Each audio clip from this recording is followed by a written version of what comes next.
अभिवादन।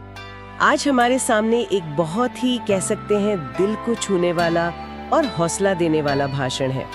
शीर्षक है राख से एक नई शुरुआत। ये खास तौर पर उन लोगों के लिए है जो जिंदगी में मुश्किल दौर से गुजर रहे हैं, पर्सनल हो या प्रोफेशनल। हमारा इरादा है कि इस भाषण से आशा, हिम्मत और वो जो फिर से शुरुआत करने वाली बात है उसके गहरे संदेश को समझें। तो चलिए इस पे थोड़ी गहराई से बात करते हैं। बिल्कुल। और इस भाषण की खास बात ये है, मुझे लगता है कि ये सीधे उन मुश्किल भावनाओं को छूता है जिनसे हम सब कभी ना कभी जूझते हैं। जैसे नाकामी का डर या वो अकेलेपन का एहसास या कभी कभी बस सब छोड़ देने की इच्छा। हाँ, ये मानता है कि हाँ, कभी कभी लगता है जैसे पूरी दुनिया ही आपके खिलाफ हो गई है। और वो एहसास वो बहुत सच्चा हो सकता है। सही कहा। शुरुआत में ये भाषण दर्द को उसको मानने पर, स्वीकार करने पर बल देता है।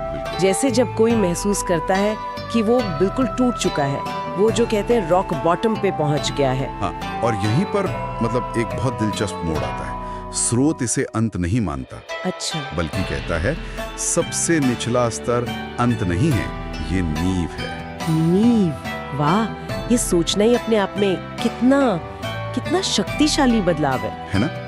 जब लगता है कि कुछ नहीं बचा, असल में तभी ये चुनने की आजादी मिलती है कि अब क्या बनाना है। यूं समझिए, ये निराशा को अवसर में बदलने जैसा है। और वो जो अकेलेपन की भावना होती है कि इस दर्द में मैं अकेली हूँ, उसको भी ये समझता है।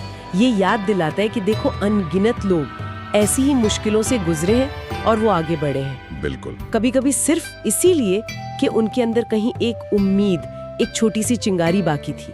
हाँ, और एक अहम बात ये भी है कि ये दर्द को किसी सजा की तरह नहीं देखता। कई बार हम ऐसा मान लेते हैं ना? हाँ, बिल्कुल। भाषण साफ कहता है दर्द सजा नहीं है, बल्कि ये एक इशारा है। इशारा?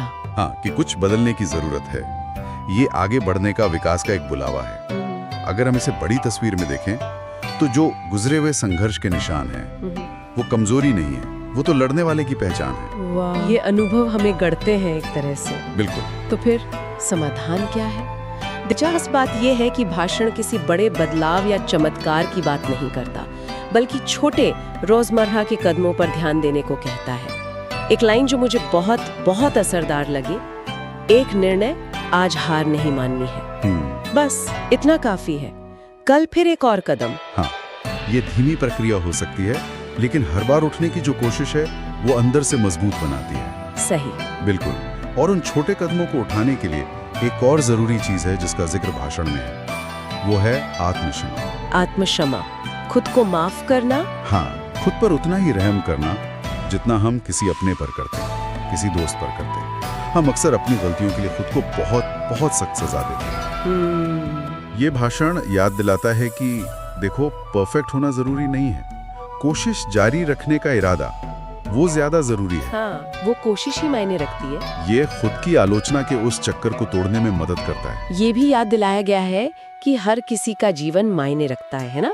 मतलब हमारी मौजूदगी का दूसरों पर असर हो सकता है, भले उस वक्त हमें ऐसा महसूस ना हो रहा हो। सही बात है। कभी कभी जिम्मेदारियों के बोझ तले सब कुछ ठीक करने की कोशिश छोड़कर सिर्फ ये दिखाना कि मैं अभी भी यहाँ हूँ, कोशिश कर रही हूँ, शायद यही बहुत होता है। हाँ, बिल्कुल, वो उपस्थिति ही काफी है। और फिर अंदर से दोबारा खड़े होने की बात आती है। ये बाहरी सफलताओं के बारे में उतना नहीं है जितना अपनी भीतरी हालत को संवारने के बारे में है। भीतरी हालत? हाँ, जैसे बहुत छोटी चीजों से खुद का ध्यान रखना, उगते सूरज को महसूस करना, पानी पीना, किसी छोटी सी बात के लिए शुक्रगुजार होना। अच्छा। ये धीरे धीरे खुद के उस रूप में वापस लौटने जैसा है जो दुनिया की ठोकरों से पहले था। अपने आत्मसम्मान को, अपनी कीमत को फिर से जगाना। और अंत में वो शक्तिशाली रूपक आता है, फीनिक्स पक्षी का। वो शायद सबसे यादगार है। हाँ, बिल्कुल। फीनिक्स सुंदरता से नहीं उठता, वो राख से उठता है। क्या कमाल की बात है।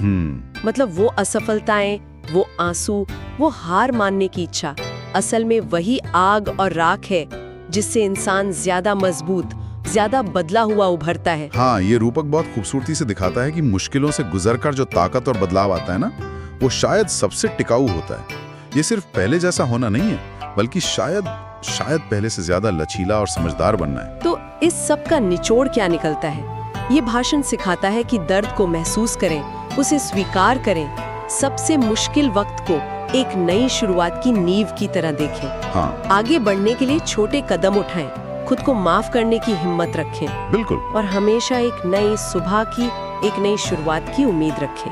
कहानी अभी खत्म नहीं हुई है। बिल्कुल सही कहा। और यहाँ एक सवाल मन में आता है, सोचने पर मजबूर करता है, जिसका जवाब शायद सीधे तौर पर स्रोत में नहीं है कि ये भाषण राख से उठने और पुनर्निर्माण पर तो जोर देता है, पर एक बार उठने के बाद कोई अपने अतीत के मुश्किल अनुभवों और उनसे मिली सीख का इस्तेमाल भविष्य में समझदारी से कैसे करें, मतलब बिना उन्हें बोझ बनने दिए। ये संतुलन कैसे साधा जाए, ये शायद आगे के सफर का एक अहम हिस्सा हो सकता है, जिस पर सोचा जा सकता है।